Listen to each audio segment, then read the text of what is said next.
Corona SOPs की खिलाफ वर्जियाँ, वबा से मजीद 58 मरीज जाँ बहक, मजमूई अमवात 15,501 हो गई। 10.2 की शरह से मजीद 4,584 केसेस सामने आए। मजमूई केसेस की तादाद 7,25,602 हो गई। असद उमर की सरबराही में NCOC का इजलास आज होगा। रमज़ान के दौरान पाबंदियों और SOP से मुताल्लिक़ अहम फैसले मुतवक्को। फवाद चौधरी कहते हैं कि वेंटिलेटर्स और दीगर हिफाजती सामान की कहीं कोई कमी नहीं। इस्लामाबाद हाई कोर्ट में मामूल के केसेस पर समाअत 16 मई तक के लिए मौखर। किसी सूरत इस्तीफे नहीं देंगे, पार्लियामेंट में रहकर हुकूमत पर दबाव डाला जाए। पीपल्स पार्टी की CEC के हाथ 8 घंटे तवील इजलास में फैसला। बिलावल भुट्टो ने PDM का शोकॉज नोटिस फाड़ कर फेंक दिया। आज दोपहर फिर इजलास होगा। बिलावल भुट्टो जरदारी मीडिया ब्रीफिंग भी देंगे।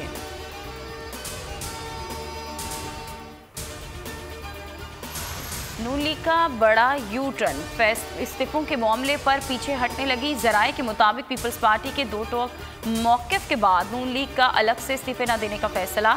खदशा जाहिर किया कि ये ना हो नून लीग की खाली नशिस्तों पर पीपल्स पार्टी इलेक्शन लड़े। शहबाज शरीफ का इस्तीफों के मामले पर पार्टी रहनुमाओं को सख्त मौक़िफ़ इख्तियार ना करने का हुक्म।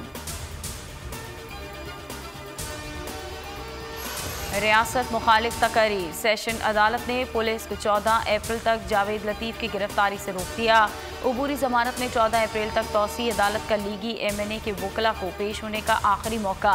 लीगी MNA की कोरोना रिपोर्ट भी तलब कर ली गई।